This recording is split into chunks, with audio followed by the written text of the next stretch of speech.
Shalom. Shalom mga kapatid, mga kababayan, sa pinagpalang araw ng Huwebes ngayon. Narito naman tayo ngayon sa ating Preaching in the Wilderness series, kung saan binabasa natin ang Ebanghelyo na binabasa sa lahat ng mga Katolikong simbahan sa buong daigdig.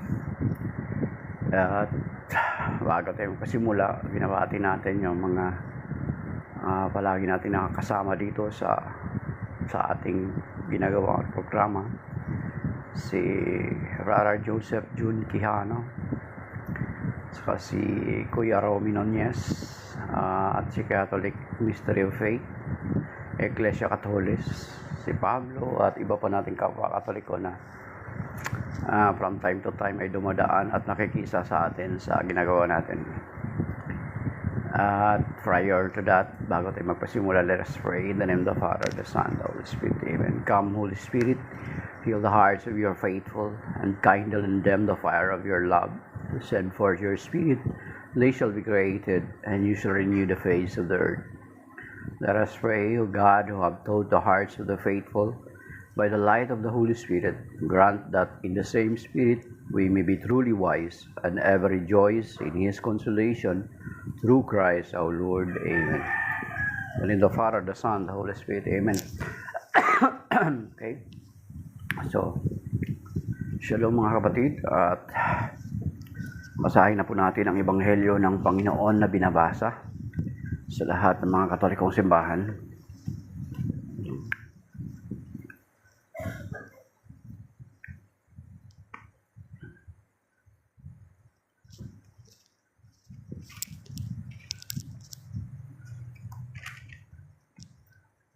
The Gospel of the Lord according to St. Luke chapter 24, verses 46 to 53. Glory to you, Lord.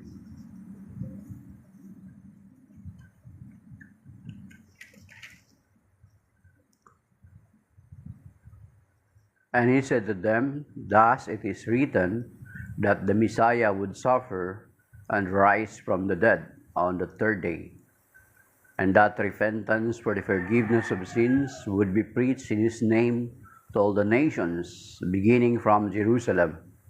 You are witnesses of these things, and behold, I am sending the promise of my Father upon you, but stay in the city until you are clothed with power from on high." Then he led them as far as Bethany, raised his hand and blessed them. As he blessed them, he parted from them and was taken up to heaven. They did him homage and then returned to Jerusalem with great joy, and they were continually in the temple praising God. The Gospel of the Lord. Praise to you, Lord Jesus Christ. Yan. So, yan mga kapatid.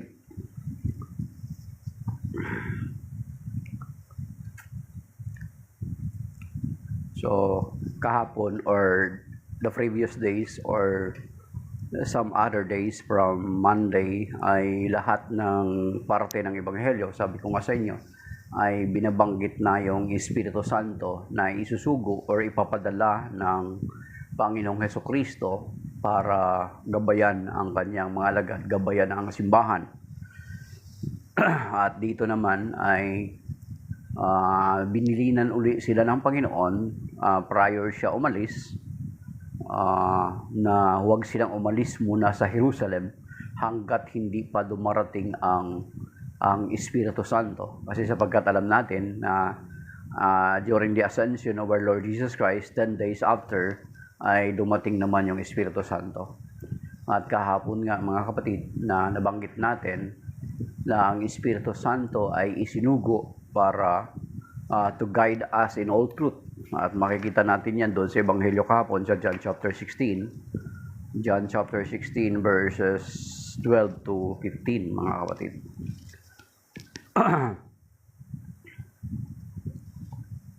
Na pagdating ng Espiritu Santo ay i-guide niya ang mga mananampalataya or ang simbahan, the church, to guide us in all truth. Kaya nga nasabi natin kahapon, so therefore, kung ang Espiritu Santo ay isinugo ng Panginoon 10 days after His ascension, so kung kasama ng simbahan ang Espiritu Santo, so therefore, there is no chance of apostasy, mga kapatid. There is no chance na matalikod yung iglesyang itinatag ng Panginoon.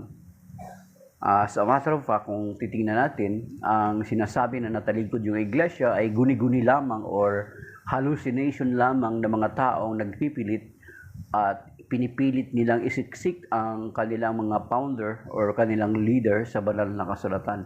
Pero kung titingnan natin, ay hindi talaga mangyayari sapagkat kahit sa lumang tipan pa lang hanggang sa bagong tipan ay binanggit na ng Panginoon na ang kanyang iglesia ay kanyang poprotektahan, mga kapatid.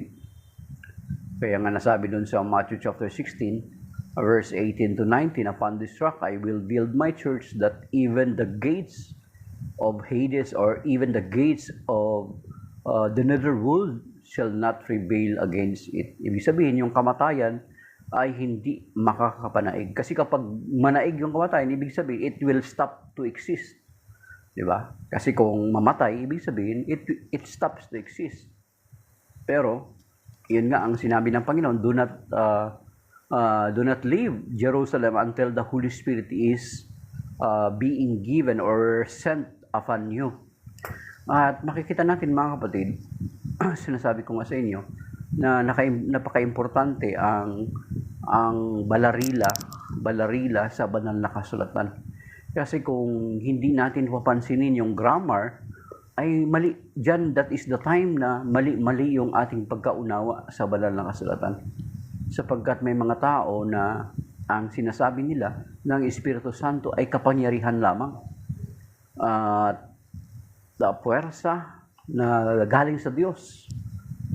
Pero kung susuriin natin itong mula dito sa John chapter 14, sa later part, John chapter 14 verse 26 to onward hanggang ito John chapter 16, ay makikita natin na ang Espiritu Santo ay nagsasalita, nagtuturo, gumagabay, tumutulong. So if the Holy Spirit is just a power, ay hindi dapat ganun ang sinasabi ng banal na kasulatan, mga kapatid. At the same time, sinasabi doon na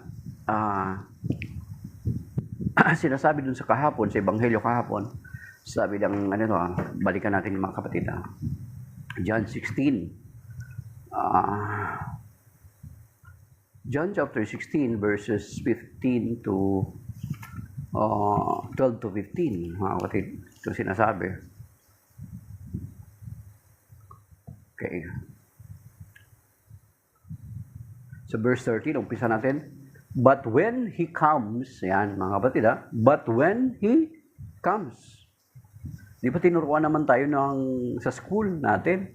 Alangan naman natin, baliwalain lang natin yun, yung tinuturo sa atin. Di ba ang pronoun na he or she, or yung mga pronoun na it refers to a person, it refers to an individual. So ang sinasabi dito, but when He comes, the Lord Jesus Christ is referring to the Holy Spirit. Sabi niya, the Spirit of truth, He will guide you to all truth. He will guide you to all truth. Ang Espiritu Santo na ito ay gagabay sa atin sa katotohanan. To all truth. Sa lahat ng katotohanan. He will guide you. Take note, mga pronoun niya. But when He comes, kapag dumating na siya, the Spirit of truth, He will guide you to all truth. Pangatlo, ang sinabi dito sa verse, He will not speak on His own. He will not speak on His own. Hindi siya magsasalita ng kanya lamang. But He will speak what He hears and will declare to you the things that are coming. He will glorify me because He will take from what is mine and declare it to you. So you see, mga kapatid, ibig sabihin, ang Espiritu Santo is a distinct person, is a distinct individual from the Father and the Son. Kaya nga yung sinabi ng Panginoon, doon sa, maaring sa Sunday ito babasahin, yung Matthew chapter 28, yung The Great Commission na Ebanghelyo sa Matthew 28, maaring sa next Sunday babasahin yun, ay sinasabi doon ng Panginoon na, "Go ye therefore to all nations, baptizing them in the name of the Father, and of the Son, and of the Holy Spirit." Na siya din nating ginagawa sa pag-antanda ng cross natin, di ba? In the name of the Father, of the Son, the Holy Spirit. Kasi kung titingnan natin, doon sa Matthew 28:19, ang ginamit din doon, singular, in the name of. Hindi sinabing in the names of. Di ba mga kapatid? So dito pa lang sa John 16, makikita natin na sinasabi ng Panginoon, the Holy Spirit is a distinct person from our Lord Jesus Christ. Our Lord Jesus Christ is a distinct person from the Father. Ngayon, itong mga separated brethren natin, ay tatlo na Diyos niyo. Yun sinasabi nila, tatlo na yung Diyos niyo. Ama, plus Anak, plus Espiritu Santo, equals tatlo. Ay hindi rin naman, doon sa Matthew 28:19, hindi rin naman sinabi doon na in the names Ibig sabihin, singular. In the name of the Father, of the Son, and of the Holy Spirit. Di ba singular? Hindi din naman nakalagay doon na in the names of. So you see? Ay, yung pinipilit nila, yung mathematical formula na ginagamit nila palagi is yung addition. Mga kapatid, di ba yung addition, 1 plus 1 plus 1 equals 3? Ngayon, kung ang mathematics na gagamitin ng Panginoon, ano ngayon sa inyo kung ang gagamitin yung mathematics is multiplication? 1 times 1 times 1 times 1 equals 1. Bakit natin pinipilit at ikinukulong ang Diyos sa mathematical formula na ginawa lamang ng tao? Our God is greater than all this invention of man. He is far beyond. He cannot be contained by any formula or yung mga bagay na gawa lamang ng tao. Sabi nga sa Isaiah 55:8 and 9, sabi ng Panginoon, sabi niya, "My ways are not your ways, and my thoughts are not your thoughts." So bakit natin pinipilit yung ating kaisipan sa kaisipan ng Diyos, mga kapatid? Di ba? O, tingnan niyo yung Isaiah 55:8 and 9. Kahit dito sa 1 Corinthians chapter 1, ang karunungan ng Diyos ay higit sa karunungan ng tao. Kasi ang karunungan na meron tayo ay galing lamang sa Diyos. So bakit natin pinipilit na ipinipilit na ang Diyos na ito, na lumikha ng langit at lupa, ay pinipilit natin ipasok dun sa mathematical formula na gusto natin? Sabi nga dito sa 1 Corinthians chapter 1 verse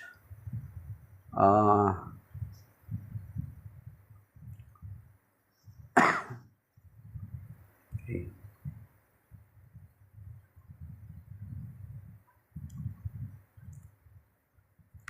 Verse 21, "For since in the wisdom of God, the world did not come to know God through wisdom, it was the will of God through the foolishness of the proclamation to save those who have faith. For Jews demand signs and Greeks looks for wisdom, but we proclaim Christ crucified, a stumbling block to Jews and foolishness to Gentiles. But to those who are called, Jews and Greeks alike, Christ the power of God and the wisdom of God." Verse 25, "For the foolishness of God is wiser than human wisdom, and the weakness of God is stronger than human strength." So you see, yung karunungan natin ay hindi maipapantay sa karunungan ng Diyos. Ay huwag nating ipilit na ikulungin ang Diyos sa any mathematical formula.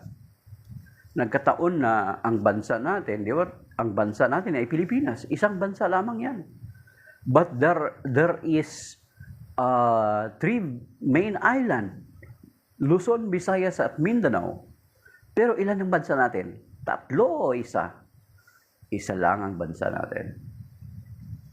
You see? Hindi natin alam kung that is the wisdom of God. Oo. Di ba? Kaya kung makita natin na sinasabi doon sa Genesis chapter 1 verse 26, di ba ano sinasabi doon sa Genesis chapter 1 verse 26? Ngayon, lalangin natin ang tao na kalarawan natin. O, plural na naman. Di ba? Plural lang naman yung sinasabi sa Genesis chapter 1 verse 26. At makikita natin sa creation, makikita natin sa Genesis chapter 1 verse 2, yung the Holy Spirit, the Spirit of God or the Spirit, the wind, ang iba dong ginamit is wind. Pero sa original daw po mga kapatid, na salita na ginamit doon, Hebrew na salita yung ruach. The Spirit of God is hovering over the water. Ngayon, saan naman yung participation ng Panginoong Kristo? The Holy Spirit is participating in creation. Kasi yun nga sinasabi sa Genesis chapter 1 verse 26, ngayon lalangin natin ang tao na kalarawan natin, gawin natin siyang tagapamahala sa lahat ng nilikha. Diba sa Genesis chapter 1 verse 26, plural doon. Ngayon, itong mga tao na ito, humahantong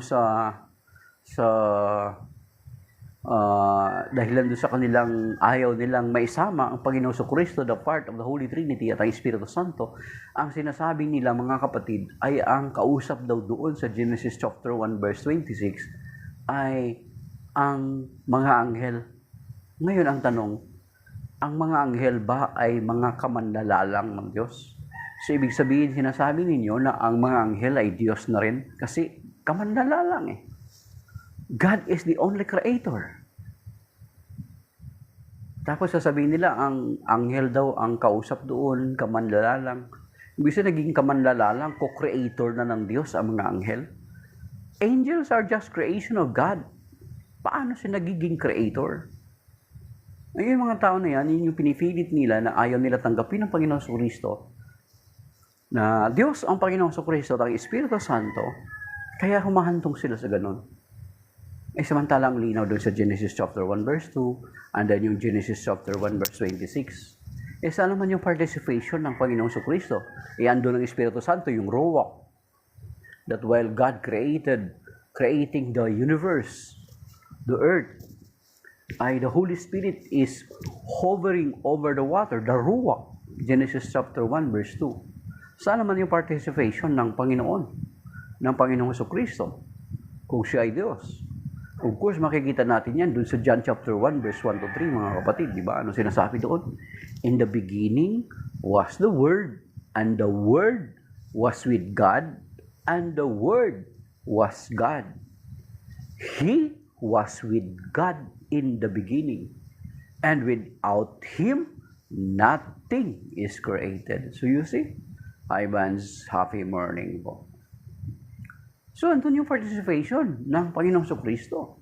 And without Him, nothing is created. And then, pagdating sa John chapter 1, verse 14, and the Word became flesh and dwelt among us. So, yung John chapter 1, verse 14, katuparan ng propesiya doon sa Isaiah chapter 7, verse 14, na pinatutuhanan naman ng Anghel Gabriel, na pinatutuhanan naman ng Diyos doon sa Matthew chapter 21, Matthew chapter 1 verse 21 to 23, mga kapatid. Di ba? Kaya nga tinawag na Emmanuel ang Panginoong Kristo because God is with us. Yun yung sinasabi sa John chapter 1 verse 14. And the Word became flesh and dwelt among us. And then yung karugtong doon, ang sinasabi doon sa John chapter 1 verse 14, and we saw His glory. Mga kapatid, tingnan natin sa verse 14 yung karugtong. Sorry. And the Word became flesh and made His dwelling among us, and we saw His glory. His glory. The glory as of the Father's only Son, full of grace and truth.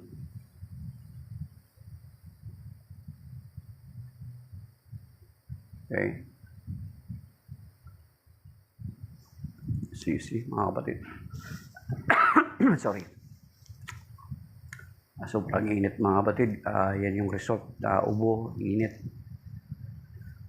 Tutuyuan ka ng pawis. Yan. So, sa Ebanghelyo ngayon mga kapatid, kung babalikan natin, yun nga, ang sabi ng Panginoon, dati sabi niya rito sa mga kanyang alagad na huwag silang umalis sa Jerusalem. 46 to 53. And said to them, thus it is written that the Messiah would suffer. So, yun talaga ang purpose ng Panginoon sa kanyang pagpunta rito. Kung titingnan natin, although discuss na natin to ng maraming beses, na ang mga Hudyo or even the disciples thinking that the Lord Jesus Christ will establish an earthly kingdom like King David. Pero sabi nga rito na ang pagdating ng Panginoon is not to establish an earthly kingdom. Pero yung kanyang paghahari ay magpapasimula sa mga puso ng mga sumasampalataya sa kanya. Yung sinasabi sa Luke chapter 17 verse 21. Sapagkat ang paghahari ng Diyos ay nagsimula na sa mga taong nananalig sa kanya. Sinasabi sa Luke chapter 17 verse 21 mga kapatid. Sabi dito, then thus it is written, if Messiah will suffer and rise from the dead on the third day. So, ayan. Sinasabi niya na talagang kanyang pagpunta ay hindi para siya makipagtagisan ng lakas, ng kapangyarihan sa mga Romano, magpakita sa ipapataobin niya yung Romano, ang kapangyarihan ng Romano sa sumasakop sa Israel during that time. Hindi niya ginawa yung ginawa ni Moses, pero ang bagkos, ang kanyang ginawa is nag-suffer siya katulad ng binabanggit dito sa Luke chapter 24 verse 46 na kung saan itong Luke chapter 24 verse 46 na sinasabi, kung titingnan natin sa propesya pa lang, sa Messianic prophecy pa lang mga kapatid, ayun talaga yung layunin ng pagpunta ng Panginoon Kristo. Ay gaganapin niya yung kanyang mission through suffering, through offering Himself. At yan ay sinasabi doon sa Isaiah chapter 53 mga kapatid.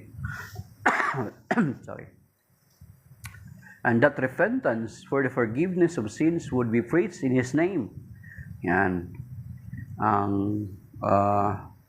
pangaral patungkol sa pagsisisi ay ipapangaral sa kanyang pangalan sa lahat ng mga bansa. Mag-uumpisa sa Jerusalem. We are witnesses of these things, and behold, I am sending you the promise of my Father. Yun, yung Holy Spirit, yung mga kapatid.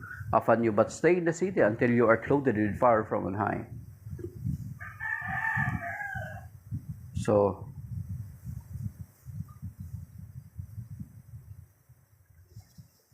So makikita natin na isusugo yung Espiritu Santo. At sabi nga ng Panginoon doon sa Acts chapter 1 verse 8, makikita natin, you will receive power when the Holy Spirit comes upon you. At makikita naman natin yan sa Pentecostes. Ayan, babasahin naman yung Ebanghelyo sa Pentecostes sa Pentecost Sunday, sa John 7, ang Pentecost Sunday. Okay. Or John 8. Babasahin yung Ebanghelyo na patungkol sa Espiritu Santo. Di ba, nung dumating ang Espiritu Santo, mga alagad na ito ay nakatago sa upper room. Pero nang dumating ang Espiritu Santo, sa kanila, lumabas sila at nangaral ng may kapangyarihan. At makita natin, in that very day, ilang libo kaagad yung na-convert, mga kapatid. So yan, ang ating pananampalataya, kahit sa mga pagan or sa mga barbarian na mga lugar, ay makikita natin na hindi tayo gumamit ng sword to proclaim the word, mga kapatid. We use the word of God as a sword of the Spirit. Di ba? Yung sinasabi sa Hebrew 4:12, ang sword natin ay ang salita ng Diyos. Sinasabi sa Hebrew chapter 4 verse 12. At yan ang paglaganap ng mabuting balita sa buong mundo ay hindi ginamitan ng tabak, mga kapatid. Kaya nga kung dito sa Pilipinas, kung titingnan natin, ang purpose ni Magellan hindi naman talaga to invade. Kumbaga nung hindi sila tinanggap ni Lapu-Lapu, ipinagtanggol lang nila yung kanilang sarili. Ang purpose talaga, they are looking for something. Then may mga misyonerong sumasama sa kanilang paglalayag. At makikita natin na si Raha Humabon at saka si Reyna Juana ay tinanggap nila ang pananampalataya. Kasi kung tutuusin, kung ilang galyon lang ba yung daladala ni na Magellan, pwede sila mamatay. Pwede silang lasunin. Di ba mga kapatid? Pero bakit nila tinanggap ang pananampalataya? Bagamat merong tinatawag na language barrier noong panahon na yon. Di ba? So, nasabi na nga namin dati, prior ang presumption natin is prior pa man sila dumating. Di ba? Nangusap na ang Espiritu Santo sa kanila, nangusap na ang Panginoon sa kanila. Di ba? Pwede yun. Bakit nila tinanggap willingly ang pananampalataya and they get baptized? Hindi, sila Lapu-Lapu, hindi siya payag, kaya lumaban sila, nakipagdigma siya. Then Magellan, they just defended themselves. Pero outnumbered sila, kaya namatay sila. Pero ang purpose talaga nila is not to spread the gospel by sword. Because the word of God in itself is a sword. Hebrews chapter 4 verse 12 at saka doon sinasabi sa Ephesians chapter 6 na sinasabi doon na take up the sword of the Spirit, the word of God. So ating pananampalataya ay lumaganap hindi sa pamamagitan ng swords, mga kapatid. Kaya huwag tayong magpalinlang na ang purpose ni Magellan dumating dito is para ipalaganap ang pananampalataya gamit ang espada. No, it's not. Kahit nung panahon ng crusade, ang crusade ay hindi ginamit para ipalaganapin ang pananampalataya. Ang crusade ay ginawa para i-reclaim yung mga Christian territories na naagaw ng Islam. Yun yung purpose ng crusade. Kaya huwag tayong basta-basta magpalinlang, mga kapatid. Yun yung purpose. Then kung meron man sa mga, di ba, na-recapture na yung mga lugar na nasakop ng Islam. Kahit sa Italy na yan, may ang daming mga nasakop dyan. Na-recapture po yan. Yung maraming lugar na-recapture because of the crusade. Ngayon, nung na-recapture yan, may mga instance talaga doon na yung mga na-convert doon sa Islam ay talagang pinagsabihan sila na mag-reconvert ka or bumalik ka or you will die. Kasi magiging banta sila later on, mga kapatid. So yun yung ginagawa ng mga crusaders. Hindi para palaganapin ang pananampalataya through the sword. Kahit wala ang sword, God can establish His kingdom by mere preaching of the Word of God. Yun yung ginawa ni San Pedro na after the Holy Spirit were given to them, nag-preach sila, then in that very day, ilang 3,000 na kaagad yung na-convert. Try to imagine. There is no need na ang Panginoon ay, there is no need for us to use the sword. As a matter of fact, marami ngayon mga conversion lalo na mga Islam, mga conversion ng mga Islam, nagkakaroon sila ng conversion through dreams and vision.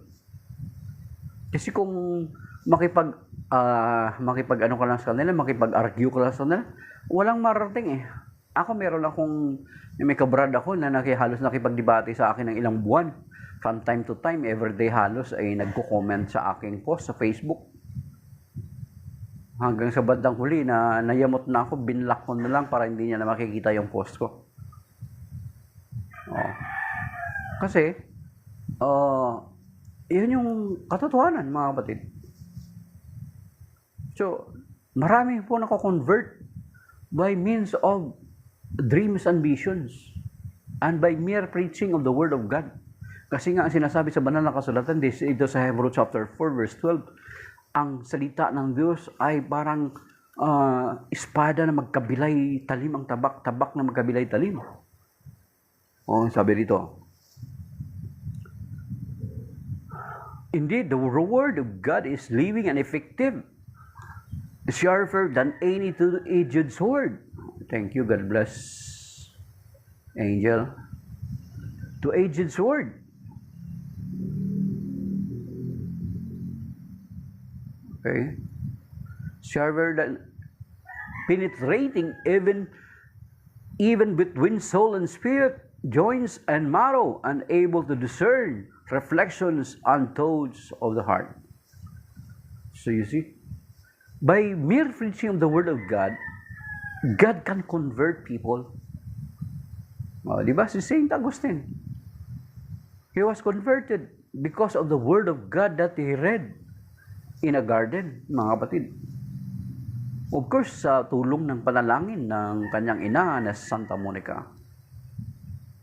So, ang salita ng Diyos ay maaring makapag-convert sa isang makasalanan. There is no need for sword. Tututukan ka dito sa leg, convert or die. There's no need. God gave us the free will.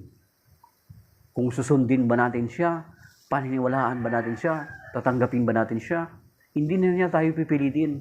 Binibigyan niya tayo ng kalayaan, mga kapatid. Pero yun nga, sinasabi ng banal na kasulatan, sa mga ngaral chapter 11, verse 9,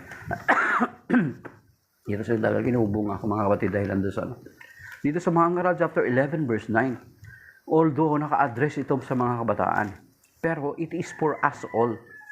Kasi, dapat from our very young age, ay umpisahan natin kilalanin ang Panginoon sa ating mga buhay. Sabi dito, mga kapatid. Okay.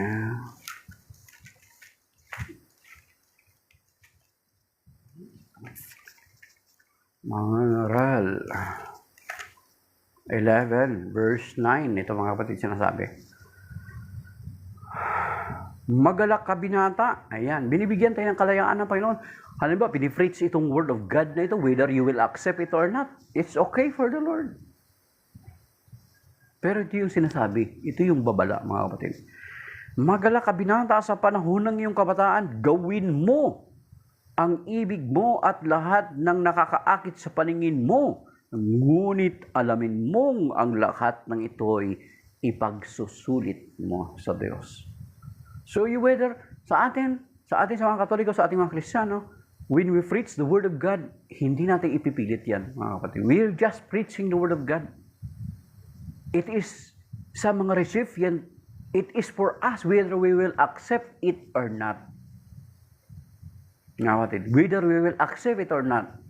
Pero sinasabi ng Panginoon, kasi may kalayaan tayo, sige, go ahead. Do everything that pleases you. Go after pleasures. But remember, ngunit, sabi niya, ngunit, yung kahulihan mga kapatid, ngunit alamin mong lahat ng ito'y ipagsusulit mo sa Diyos. You see, ipagsusulit natin ba lang sa ibig? God gave us the free will. Sige, magpakasasa ka. Magpakasasa ka sa ginagawa mo ngayon. Magpakasaya ka sa ginagawa mo ngayon.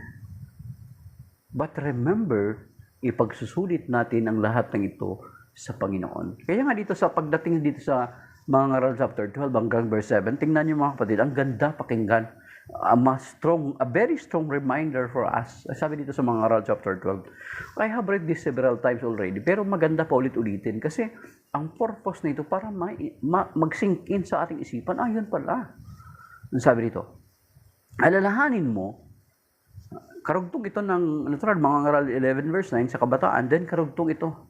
Sabi dito, alalahanin mo ang lumikha sa iyo sa panahon ng iyong kabataan, bago dumating ang mga araw at taon na puno ng kaguluhan, panahong hindi mo na madama ang tamis ng mabuhay.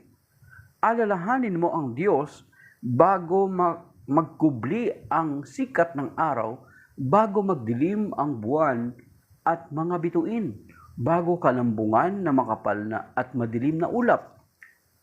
Alalahanin mo siya bago humina ang iyong katawan, bago manghina ang iyong mga bisig, bago mawala ang lakas ng iyong mga tuhod. Alalahanin mo siya bago mabungi ang iyong mga ngipin at bago lumabo ang iyong mga mata.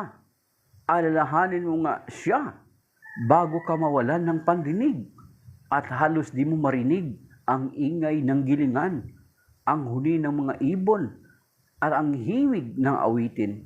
Alalahanin mo siya bago dumating ang panahon ng nakatatakutan mong umakyat sa itaas, bago dumating ang panahon na hindi ka na makalakad na mag-isa, bago pumuti ang iyong buhok at lipasan ng pagnanasang sumiping sa minamahal. Darating ang araw na tayo lilipat sa palagian nating tahanan at makikitang liglisaw sa lansanga ng mga nananangis. Darating ang araw na malalagot ang tanikalang pilak na nagdadala sa ilawang ginto. Babagsak ito at madudurog. Darating din ang araw na malalagot ang tali ng timba at ito'y babagsak at masisira. Verse 7, mga kapatid. Alalahanin mo siya bago manumbalik sa lupa ang ating katawang lupa at ang ating espiritu ay magbalik sa Diyos na may bigay nito. See? Diyos-Diyosan mga walang galang kay Jesus. Real and false. Real and false. Hindi mo nga mailagay yung totoo mong pangalan eh. Diyos-Diyosan eh. Gaano kalawak yung kaalaman mo pagdating doon sa Exodus chapter 20, verse 3 to 5. Pag pinag-usapan na yung Exodus 23 to 5, baka hindi mo kayang panindigan yung argumento mo. Aralin mo mabuti yung real and fake. Diyos-Diyosan, mga walang galang kay Jesus, sabi niya. Aralin mo mabuti yung Exodus 23 to 5. Huwag ka basta-basta maniwala sa pastor mo. Kung dating kang Katoliko, aralin mo na yung pagiging Katoliko mo. Bago ka mag-comment ng ganyan, kasi sigurado pag pinag-usapan natin yan, baka hindi ka tatagal sa usapan patungkol dyan. Kaya huwag ka, basta bago ka mag-comment, siguraduhin muna. Kasi baka mamaya mapapahiya ka lang. Ang argumento mo na Diyos-Diyosan, matagal na po yan. Gas-gas na po yan. Matagal na yung nasagot. Marami nang nabudol dyan na mga Katoliko. Okay. Sige. So yan mga kapatid. Si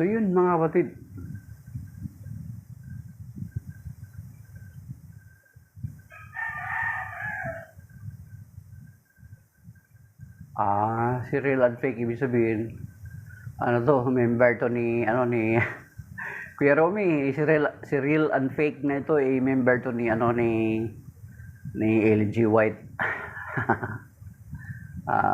So, sorry ka na lang.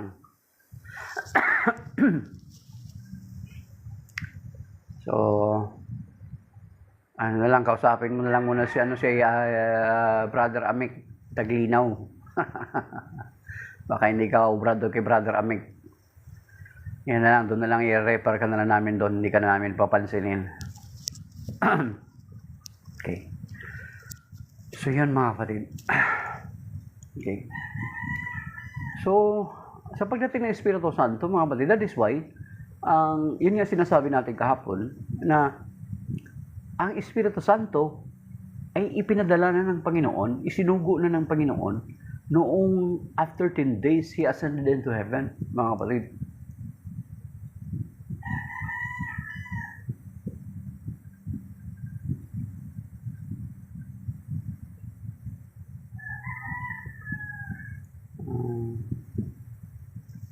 Baka rin to. Kuya Romy, si real and fake nito, parang rin to. Member ng Inc. 1940. Tingnan mo yung comment niya. Hindi mo maintindihan pa ngayon. Panaginip mo na lang yan, langit mo sa Jesus, hindi Diyos tanga. Baka Inc. 1914 to. Tapos sabi niya 80-80. Ano kaya ang degree na tapos nito? Okay. Hayaan mo na. So yun mga kapatid. So, mas possibly member yan ng member ng Inc. 1914 to si Real and Fake. Na ano yan, mga nabubudol ng mga pundador ng mga sekta. So, yun ang kaya nga nagkataon ngayon na Kuya Romy, nagkataon ngayon na merong social media, merong social media na nagkaroon ng social media na nasagot na natin itong mga may YouTube, may Facebook. Kaya ang gagawin na lang sana ng mga kapwa natin Katoliko is to study more about our Catholic faith. Kasi kung titingnan natin, kahit yung mga nako-convert na mga taga-ibang sekta or nare-revert, ay nagkaroon sila ng realization na yung mga accusation, mga allegation ng ibang sekta is napatunayan nila na wala man talagang basihan, mga kapatid. Okay. Ayan. Yan, sige.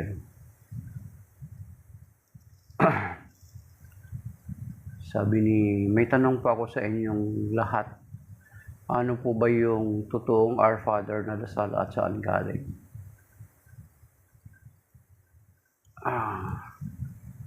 Kapag ikaw real and fake, kapag ikaw ay kabilang ka sa sektang tatag lamang ng tao, ikaw yung delikado. Ikaw yung delikado.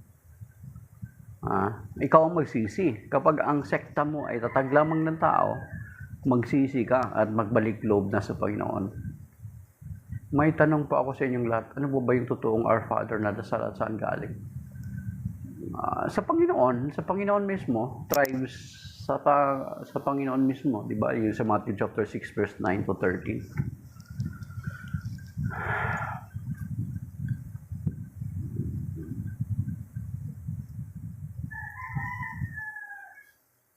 Our Father.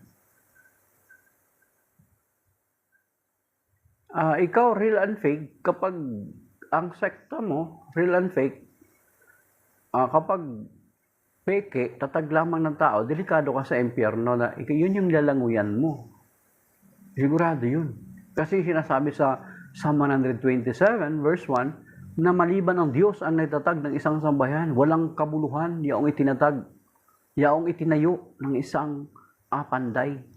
So therefore, kung makikita natin, kung ang sekta mo ay tatag lamang ng tao, sige nga, sabihin mo sa amin kung ano yung sekta mo, huwag kang mahiya. I-comment mo ano yung sekta mo, huwag kang mahiya. In the name of the Lord Jesus Christ, speak the whole truth. Mention your sect or denomination. Kasi kung yung sekta mo, tatag lamang ng tao, ikaw yung delikado sa impyerno. Kasi, ang Panginoon ay nagtatag lamang ng isang iglesia. At yung iglesia na yun ay hindi natatalikod at kailanman hindi matatalikod. Ayon mismo sa mga hula, doon pa lang sa lumang tipan, sa Daniel chapter 2, verse 44. So, kung hindi ka magbabago, kung hindi ka magbalik loob, baka yun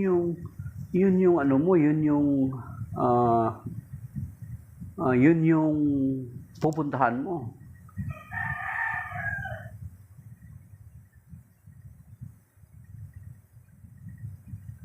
Tanong ko bakit sabi ni Arsenal, bakit hindi kilala ni Satanas ang Kristo kung Diyos siya? Hindi kilala? Kilala. Hindi mo ba nabasa yung Gadarin man? Kilala niya. Kaya nga nangangatog siya eh.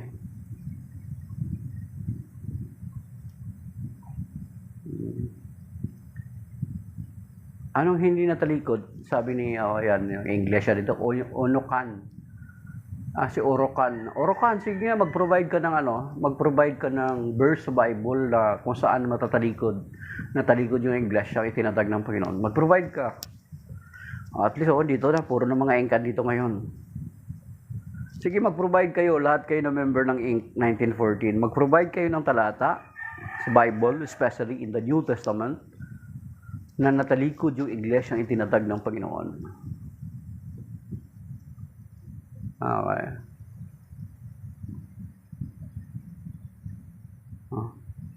Dumami. So marami pala ang impyerno, real and fake. Yun ang ito, parang bata to siya, no?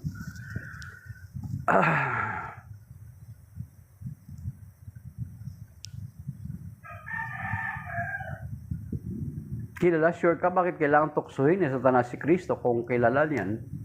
Ay natural, para to disrupt the mission of the Lord Jesus Christ. Kasi ang alam ng Diablo kung ano yung mission niya. Kaya nga tinukso siya. Nagkatawang tao siya, kaya gusto siyang i-disrupt doon sa kanyang mission.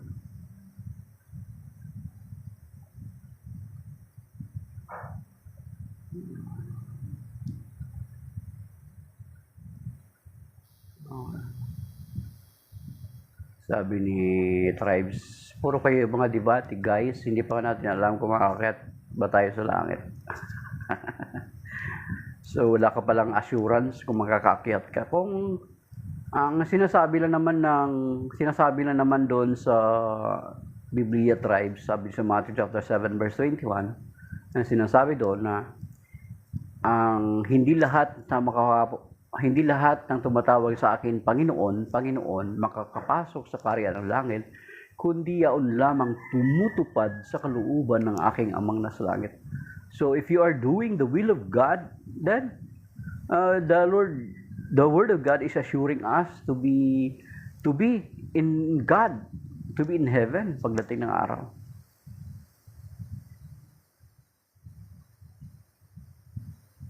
So, Orokan, saan sa Bible, hindi mo pa nasagot yung tanong ko sa iyo. Saang talata sa Biblia na natalikod ang iglesia ng tinatag ng Panginoon para maisiksik nyo si Mang Felix? Dapat pasubalian nyo muna si Mang Joseph Smith. Kasi siya yung unang nag-claim ng natalikod yung iglesia. Dapat siya muna pasubalian nyo na hindi fake si Mang Felix, si Mang Joseph. Kamo ang totoo ay si Mang Felix. Di ba hindi niya may provide yung talata sa Bible kung saan sa Bible, sa New Testament, nasabi na natalikod or matatalikod ang iglesyang itinatag ng Panginoon. Hindi niyo masasabi yun. Okay. Ilagay niyo, ilatag niyo. Alam mo yun, di mo lang tinatanggap, sabi niya, Orokan. Pipilitin mo lang para sa mga ayon sa gusto mo. Kayo yung pumipilit para sa mga ayon sa gusto nyo. Pinipilit yun na natalikod yung iglesia na tinatag ng Panginoon, sabi niya, Orokan. Sabi niya, pipilitin mo lang para sa mga ayon sa gusto mo. Alam mo yun, di mo lang tinatanggap. Kunwari ka lang, walang alam. So you see? Kayo yung pumipilit na natalikod yung iglesyang itinatag ng Panginoon. Hindi kami. Kayo yung pumipilit. At pinipilit nyo lang na sasabihin na talikod kasi para gusto nyo isiksik si Mang Felix. Pero naunahan lang kayo ni Mang Joseph Smith, mga kapatid. So, kayo yung pumipilit. Okay. Alam nyo yun at hindi nyo lang tinatanggap. Okay? So, sinasabi ko sa inyo, hindi mo malatag-latag.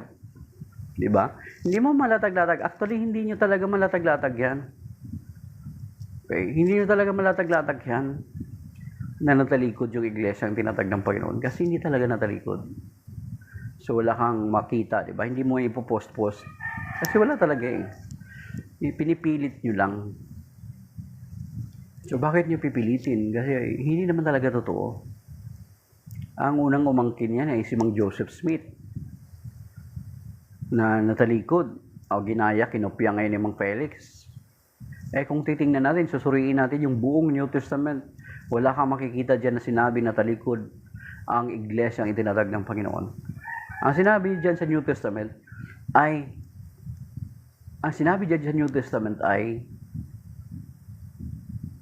marami ang tatalikod sa kanilang pananampalataya. Sabi ni Real and Fake, si Jesus hindi Diyos. Sa iyo, kasi hindi ka naman talaga nagbabasa ng buong Biblia. Ang tinatanggap mo lang, real and fake, Ang tinatanggap mo lang is kung ano lang yung isaksak sa isip mo ng mga ministro mo. Kaya ganun. Pero doon pa lang sa Isaiah chapter 9 verse 6, binasa na ministro niya sa TV niyo, di ba? Yun yung Messianic prophecy. Sinasabi na ang Panginoon is makapangyarihang Diyos, walang hanggang Ama, prinsipe ng kapayapaan. Sa Isaiah chapter 9 verse 6. At saka doon sa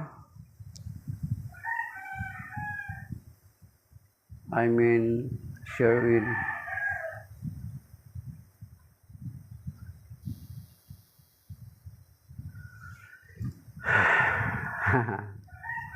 Sino ang God para sa ink? Yung Sherwin, ang God sa kanila ng ink, yung kaya nilang i-manipulate sa kanilang utak. Parang mataas pa yung antas ni Mang Felix kaysa sa Panginoong Jesucristo. Kaya tingnan mo yung mga nag-leak ng mga prayer nila sa Facebook. Mas binabanggit pa si Felix doon yung Mang Felix kaysa sa Panginoong Jesucristo. So nakakalungkot yun. So, ibig sabihin, front lang talaga nila ang Panginoong Jesucristo.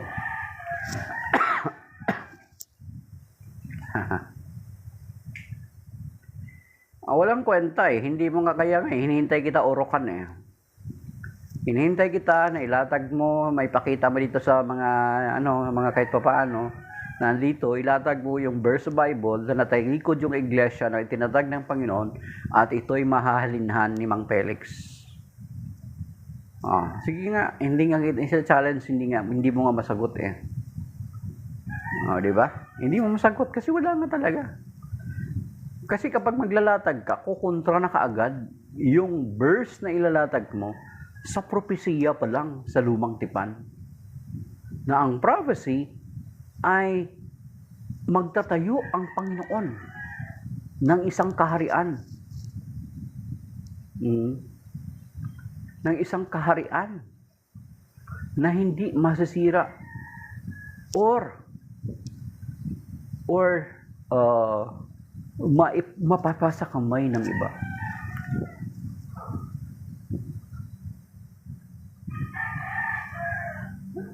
Ang nakalagay doon sa ama namin is hindi naman sumasagot lang tribes, sumasagot lang tayo sa atake ng mga Inc. 1914. Sumasagot lang tayo sa kanila. We are not actually debating with them. Sinasagot lang natin sa kanila. Kasi kapag hindi natin sagutin, akalain ng mga ibang mga ordinaryong Katoliko, yung mga Katoliko na kunti lang yung kaalaman sa kanilang pananampalataya, kapag hindi natin sila sagutin, they will believe of the lies. Maniniwala sila sa kasinungalingan. So, kailangan natin sagutin. At yan naman ay sinasabi sa 1 Peter chapter 3 verse 15, di ba, Kuya Romy? Yun yung sinasabi sa 1 Peter 3:15 na kapag may mga tao na ang sinasabi dito, kaya ito yung dapat kasama yan sa sinasabi sa ama namin, tribes, ama namin, sumasalangit ka, sambahin ang ngalan mo, sundin ang loob mo dito sa lupa, para nang sundin ang loob mo. So yung ipagtanggol natin ang ating pananampalataya is isa sa kauluban ng Diyos. Okay? Yung sinasabi sa 1 Peter chapter 3 verse 15. So kapag hindi natin sagutin yung Inc. 1914, ibig sabihin, binibigyan natin ng opportunity ang iba pang mga Katoliko na lalong pumunta sa kanila. So nagkakasala na tayo sa James chapter 4 verse 17, sinasabi ng James chapter 4 verse 17, ang nakakaalam ng dapat niyang gawin na hindi niya ginawa ay nagkakasala. Ngayon, sinasagot natin sila. Alam natin yung sagot pero hindi natin sila sinasagot. Ano mangyayari yan? Maniniwala yung ibang mga Katoliko na tama yung Inc. Di ba? Okay. 1 Peter chapter 3 verse 15. Sabi dito, idambanan ninyo sa inyong puso si Kristong Panginoon. Humanda kayong lagi na magpaliwanag sa sinuman na magtanong sa inyo tungkol sa inyong pag-asa. Okay? Ngayon sinasabi, ngunit maging mahinaon at mapitagan tayo sa inyong pagpapaliwanag. Panatilihin ninyong malinis ang inyong budhi upang mapahiya ang mga umalipusta at tumutuya sa inyong magandang asal bilang mga lingkod ni Kristo. Okay. Magandang balita Biblia ang Bible ko, Denro, at saka New American Bible.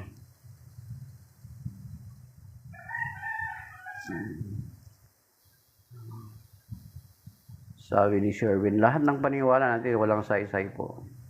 Sa'yo lang yun, Sherwin. Kung yung paniniwala mo ay mali-mali, wala talagang saysay yun. Lalo na kung yung paniwala mo ay nasa ibang sekta ka, natataglaman ng tao.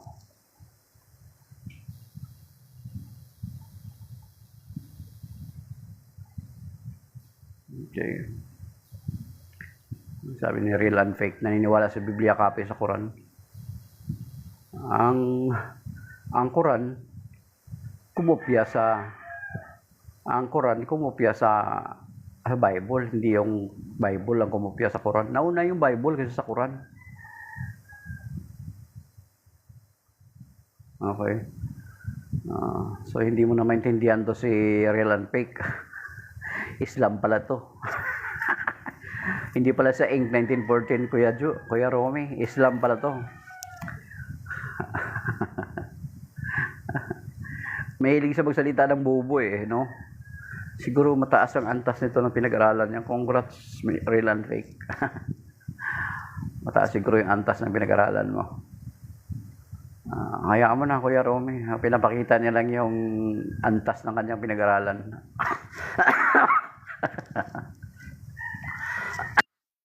Hi, Mystery of Faith.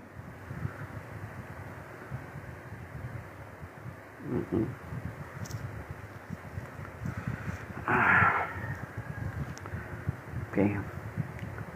So maybe that is by now. Mag-aral ka muna, Sherwin, ng origin ng Bible, how it came to be, bago ka magsalita ng ganyan.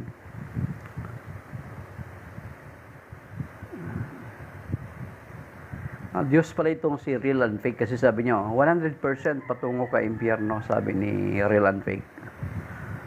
Kung Islam ka, Real and Fake, baka ikaw yun. Kasi yung mga pinugutan ng Islam ay napunta sa langit. Ngayon, saan napunta yung namugot? Okay. Ang mga manuskrito, Denro, is ang Old Testament na sulat sa Hebrew. Ang New Testament na sulat sa Greek. Pero may some other parts sa New Testament na nakasulat sa Aramaic. Mayroong part. And then yung Deuterocanonicals, nasulat yun sa panahon ng sa Greek. Nakasulat yung Deuterocanonical na part ng Old Testament. Nakasulat doon sa Greek. Yan yung language na Kung gusto mong matuto talaga sa Bible, na yung totoo na matuto, i-follow mo si Brother Dwayne Cartuhano. Yung Facebook page niya, DUA, yung DUA then /NA Cartuhano. Hanapin mo sa Facebook. Yon, kasi talagang yan, marunong talaga yan sa Greek, Hebrew at saka Aramaic. Ang unang translation ng Bible nang makompile ito is Latin Vulgate. Na translate siya ng around 4th century ni Saint Jerome. Yung buong Bible na yun, yan.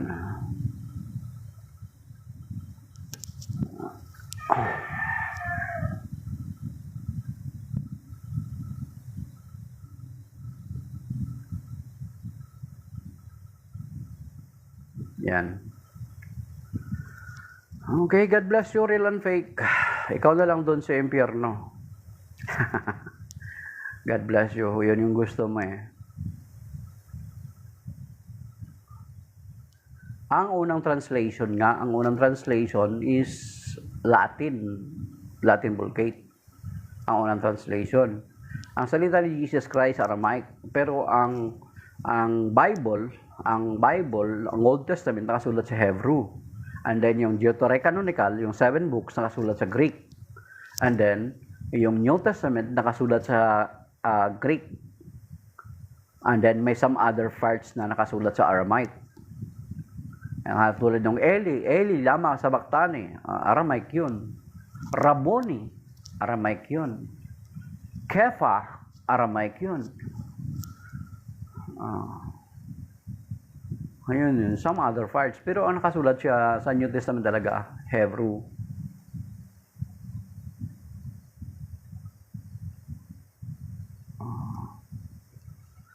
Okay. So si Real and Fake, tanggalin na lang natin to kasi ano naman to. Kuha lang to, parang kung pang-asar talo lang yung ginagawa niya. Okay.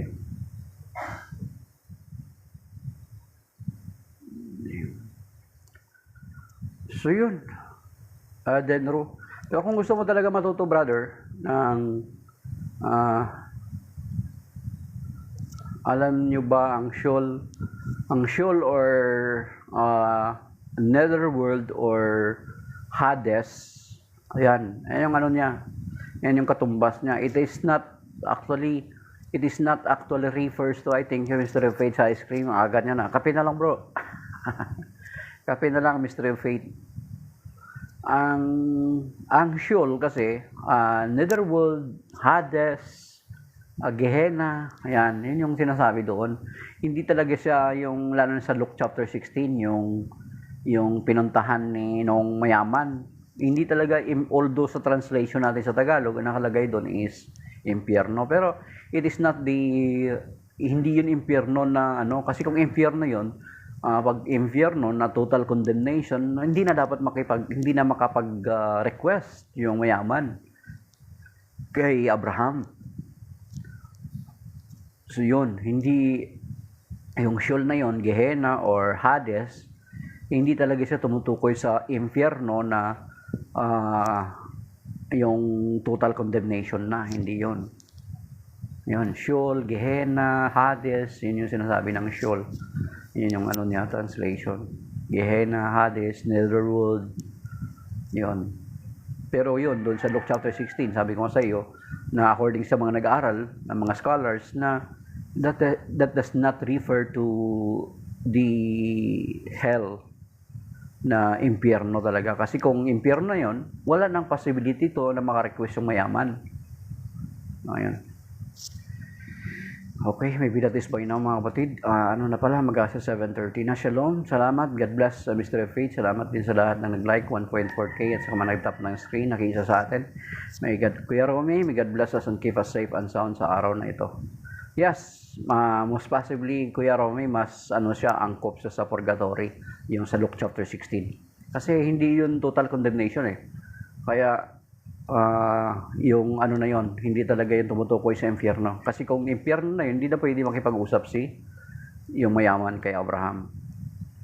So, that is by now mga kapatid. Shalom, God bless, brother Kuya Romy, Mr. Faith, si Fran, at iba pa na dumaan kanina, yung nangaasar lang ng mga member ng Inc. at saka ng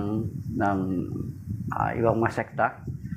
So, kay si Sherwin at saka si Denro at saka yung iba pa mga kapatid. Shalom, that is by now. May God bless us and keep us safe and sound sa araw nito. Iligtas tayo sa stroke, sa cancer, sa hypertension, sa kidney failure, anumang malubhang karamdaman. Iligtas sa disgrasya. Lalo higit sa lahat, iligtas tayo ng Panginoon sa incap.